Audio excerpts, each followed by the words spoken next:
Hi friends, నమస్తే.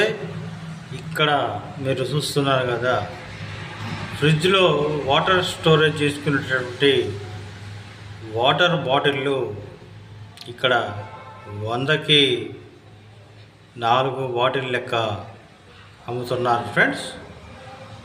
మరి వీళ్ళకి మ్యానుఫ్యాక్చర్స్ దగ్గర నుంచి ఒక బాటిల్ 6 to 7 రూపీస్ లోపే, అంటే 6 నుంచి 7 రూపాయల లోపే వస్తాయి.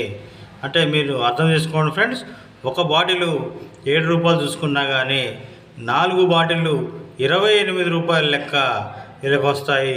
సరే 2 రూపీస్ మనం ట్రాన్స్పోర్ట్ ఖర్చు చూసుకున్నా కానీ 30 రూపాయలకు వీళ్ళకి 4 బాటిళ్ళు వస్తాయి. కానీ వీళ్ళు 4 బాటిళ్ళు కూడా 100 రూపాయల లెక్క అమ్మడం జరుగుతుంది. అంటే ప్రతి ఒక్క 4 బాటిళ్ళకి 70 రూపాయలు అనేది లాభం అనేది ఉంటుంది. చాలా తక్కువ పెట్టుబడితో చేసుకునేటటువంటి చిరు వ్యాపారం అండి. ఎవరైనా తక్కువ పెట్టుబడిలో చేయాలనుకుంటే ఈ వ్యాపారం చాలా సూపర్గా ఉంటుంది. మీకు ఈ వీడియో నచ్చినట్టయితే ఒక లైక్ చేయండి.